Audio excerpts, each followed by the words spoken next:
Dear students, welcome to Epg Pathshala. Today in this module we are going to talk about ecology and aesthetics.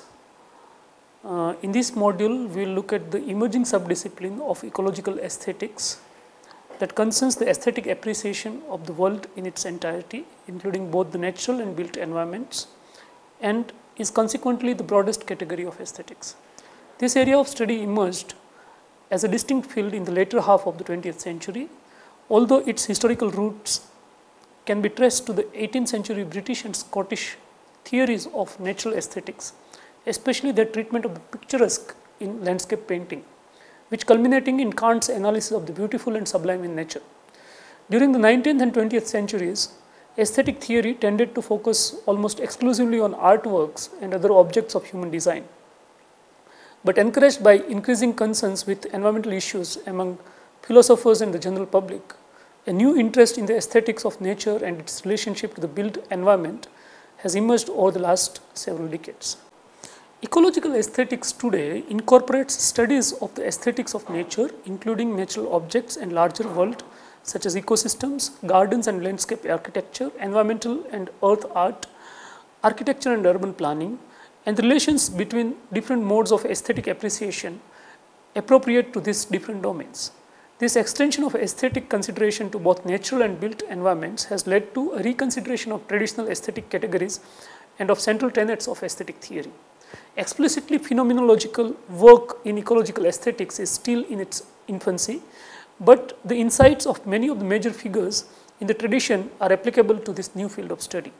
Edmund Husserl's concept of intentionality and his description of the intuitively given experiential life world, for example, provide a concrete framework for understanding aesthetic experience as a basic and pervasive quality of everyday life. Martin Heidegger's appreciation of the role of earth in the formation of the network, his critique of the enframing character of modern technology, and his description of poetic dwelling as an alternative to modern technological civilization suggests parallels with contemporary environmental concerns and a critique of the humanistic limits of modern aesthetic theory.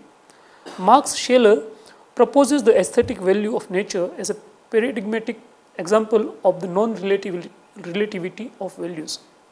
Maurice Merleau-Ponty's investigations of embodied perceptions and his later ontology of flesh hold implications for the epistemological and metaphysical foundations of an environmental aesthetics, and many of his writings on art address the relationship between the painter's vision and our perceptual experience of nature. Nicole Dufresne recognizes in pure aesthetic experience an incipient phenomenological education that brings to the fore the intentional bond between subject and the world, suggesting the particular appropriateness of the phenomenological approach for formulating a general aesthetic theory. His description of aesthetic objects as expressive quasi-subjects and of sensuous as a common act of the sensing and the sensed also paved the way for an elaboration of aesthetic into a philosophy of nature. Arnold Berlant, a leading figure in the development of a specifically ecological aesthetics, has been the strong proponent of the phenomenological approach in this field. His aesthetics of engagement, inspired by Husserlian intentionality and Merleau-Ponty's description of embodied experience, challenges core assumption of traditional aesthetics. According to Berlant, I quote, "The doctrine of disinterestedness that pervades aesthetic theory entails the separation of a spectator conceived as passive and primarily visual from an aesthetic object taking any practical connections with the wider natural and cultural context." In contrast, he holds that the human perceiver is embedded in the aesthetic environment and continuously interacts with it in an active, engaged and multisensory fashion. This participatory model of aesthetic experience treats environment as a field of forces continuous with the organism, a field which there is a reciprocal action of organism on environment and environment on organism, and is in which there is no real demarcation between them, unquote. This general model of aesthetic experience is equally applicable, he suggests, to the work of arts, the built environment and the natural environment. In fact, given the continuity between the human perceiver and the surrounding world, the cultural and historical information and formation of the concept of nature and the extension of our technological influence to every part of natural world, it follows for him that there is no real distinction between nature and culture. I quote, "The natural world is no independent sphere, but it is itself a cultural artifact," unquote. On the basis of this aesthetics of engagement, Berlant develops a theoretical framework for negative aesthetic judgments and suggests a new model for education and aesthetic community that gives central role and central place to continuity, connectedness within a whole rather than a link between discrete parts, unquote.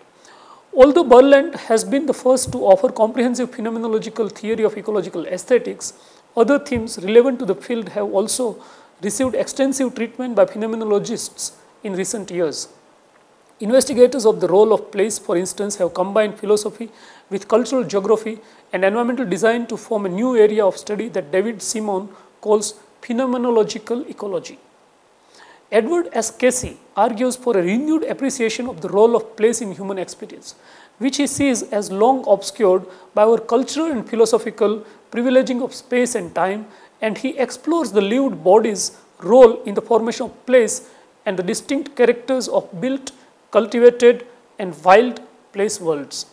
His intellectual history of the hidden role of place from ancient creation myths through the 20th century devotes considerable attention to the phenomenological tradition, especially the contributions of Husserl, Heidegger, and Merleau-Ponty. Starting from the originative thinking of Heidegger, Ingrid Lehmann-Stefanovic grants an ontological primacy to place in her proposal of alternatives to received notions of sustainable development.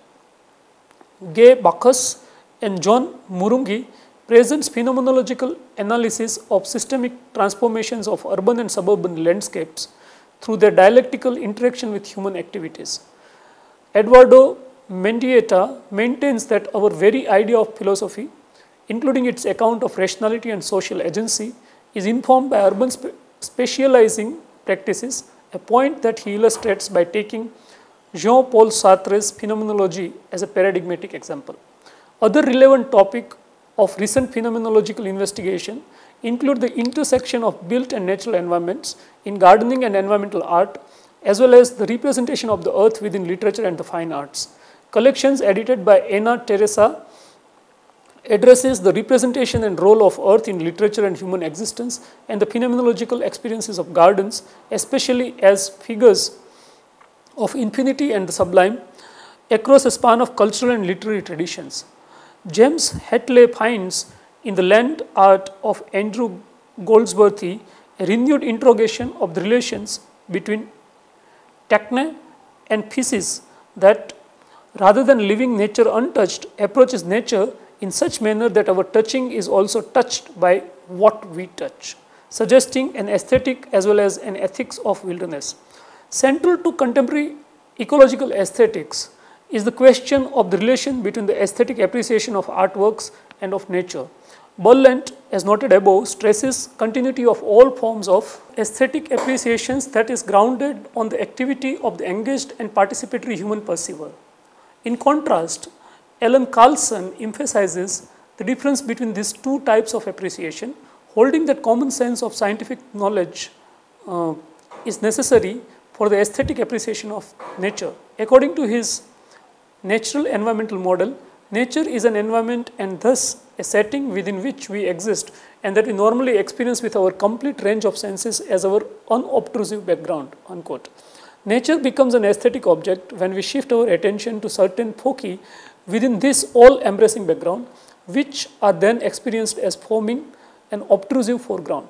Conceptual knowledge of nature is indeed needed to guide our selection of appropriate foci and boundaries for this shift of attention.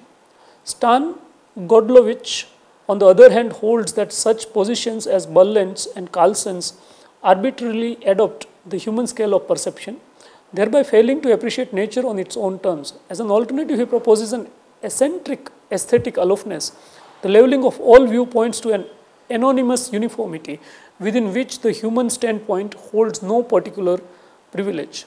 Only such an eccentric uniform view is capable of grounding moral respect for nature. Godlovich holds, since it leaves nature fundamentally inaccessible and ultimately alien. Clarification of this debate requires, first, a phenomenological account of aesthetic experience in general, and second, an account of what appreciation of nature on its own term can mean within the context of human experience. Aesthetic experience always involves a perceptual or sensuous core, which may take as its focus one sense in particular or a combination of senses and corporeal experiences. When viewing a painting or listening to a symphony, for instance, cultural convention teaches us to exclude as irrelevant everything but what the single focal sense conveys. By contrast, a stroll through a stand of old growth Douglas fir combines sights, smells, sounds, tactile impressions, and the kinesthetic sense of movement in a single aesthetic experience. This sensuous core of aesthetic experience may also be supplied by memory of imagination rather than by present perception, that is, remembering a musical performance or imaginatively anticipating a walk through the forest. Because the core of an aesthetic experience is always sensuous, such experience is always relative to the perceiver's spatial and temporal scale. The range of human spatial and temporal perception is a function of our sensory organizations and may differ significantly from the spatial or temporal organization of the unwealth of our sentient creatures. The aesthetic appreciation of works of art generally dictates a certain spatial or temporal context. We look at a painting from a certain distance and listen to a musical performance at a certain tempo. We may alter these contexts at will in some cases, and they may also be changed by habituation. Familiarity with city changes our spatial context for appreciating the architecture of a certain building or conceptual knowledge.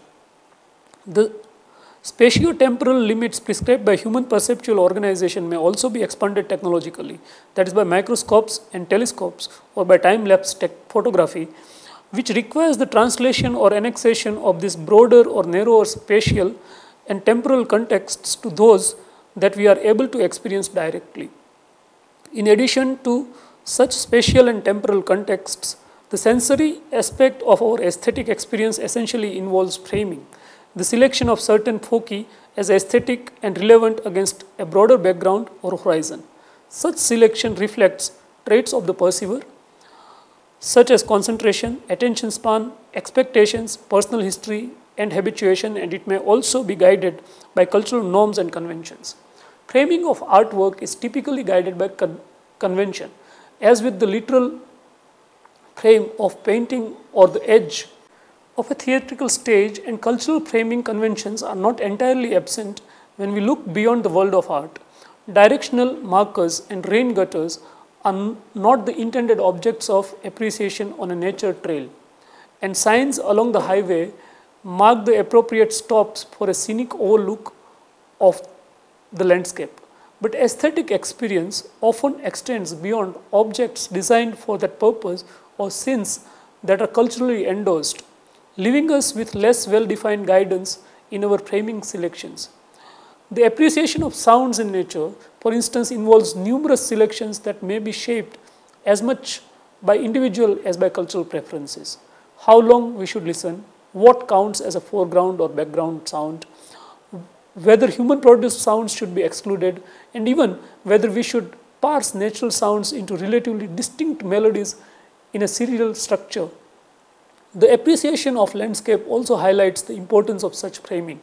Since a landscape exists only as seen from a particular point of view, the landscape scene is a subjective object rather than a real part of nature. The sensuous core of the aesthetic experience is therefore essentially relative to the perceiver. But aesthetic appreciation is not reducible to this sensuous core, since evaluation, at least of a tacit sort, must be involved. Although both Berlant and Carlson restrict aesthetic appreciation to humans, we clearly share with many animals such sensory pleasures as basking in the sun or enjoying a thirst-quenching drink, which are candidates for rudimentary aesthetic appreciation. In many cases, human aesthetic experience will also include what Ronald Hepburn calls thought component, which is introduced, I quote, as we implicitly compare and contrast here with elsewhere, actual with possible, present with past, unquote. This thought component is not limited to conceptual thought and need not involve self-conscious awareness or reflection. Rather, it indicates that the sensuous core is accompanied by a mixture of emotion, imagination, conceptualization and metaphorization, and may also include elements of what Hepburn terms metaphysical imagination, a seeing as that interprets the presence and the present perception in terms of its metaphysical relevance for the whole of experience. Watching a frog have its innards sucked out by a giant water bug, as any Dillard describes in Pilgrim at Tinker Creek, may provoke a grim realization of the chomp or fast law of life, extending to a view of the cosmos as essentially conflictual. A swim in the warm and calm waters of the Florida coast, on the other hand, might carry with it a sense of metaphysical immersion and fluid interconnection with all things. Such metaphysical imagination and thought component more generally cannot be treated as a superficial addition to the aesthetic experience. It is fused with the sensory components, not a mediation aroused by these. Despite the terminology, such components are not separable parts or layers added onto an unchanged perceptual substratum, but integral aspects of a single holistic experience from which they are separable only abstractly. Emotion, imagination and conceptual knowledge may even guide the sensuous framing of experience by directing one's attention to what may have otherwise escaped attention, so that the sensuous component and the thought component of an aesthetic experience engage in a naturalistic, informing dialectic. This account of aesthetic experience incorporates, in a limited way, both the perceptual engagement described by Berlant and the influence of conceptual information stressed by Carlson. But the emphasis on spatial and temporal scale and the role granted by framing underscores Godlovich's concerns. Does aesthetic experience so described allow for appreciation changed by habituation? That is, familiarity with a city changes our spatial context for appreciating the architecture of certain building. Does aesthetic experience so described allow for appreciation changed by habituation concerning its success in taking nature on its own terms? And our judgments along these lines will always be open to revision in the light of further experiences. Among non-phenomenological contributions to ecological aesthetics, the dominant line of development has been the cognitive approach espoused by Carlson, according to which scientific knowledge is central to aesthetic appreciation of nature. He argues that 20th century philosophy of art downplayed formal qualities to emphasize the role that art history and criticism play in art appreciation. So our appreciation of nature should be guided predominantly by natural, historical and scientific knowledge. This emphasis on natural historical knowledge follows in the tradition of John Muir, Henry David Thoreau and Aldo Leopold, who tied the aesthetic value of nature to its ecological harmony and integrity, a position that has been refined in Bade Kellicott's land aesthetic. Because of its prioritization of scientific knowledge, the cognitive approach has drawn criticism for underestimating the importance of non-conceptual factors in our aesthetic appreciation of nature, such as emotions, imagination, and the ambient dimension of experience. Debate has also centered on what forms of knowledge may be appropriate for aesthetic guidance, with suggestions that scientific knowledge be complemented by indigenous traditions, folklore and myths, as well as by literary treatments of nature. Carlson has reflected his position in light of these suggestions and proposes that the cognitive approach be extended beyond consideration of natural aesthetics to provide a model for aesthetic appreciation of the world at large. Carlson criticizes Berlant's aesthetic of engagement for focusing primarily on sensory and formal qualities, thereby making aesthetic appreciation of nature trivial and subjective and potentially isolating the appreciation of art from that of a larger world. Since contemporary art appreciation clearly involves conceptual knowledge and understanding that goes beyond the merely sensuous and formal qualities of the object. The phenomenological approach to aesthetic experience sketched above avoids these criticisms while incorporating the best features of both Berlant's and Carlson's positions. Since all aesthetic experience is founded on a sensuous core, Berlant's description of our continuous perceptual engagement with an aesthetically charged surrounding world are appropriate. But Berlant overlooks the phenomenologically valid distinctions between objects of human design and those relatively free of human interventions.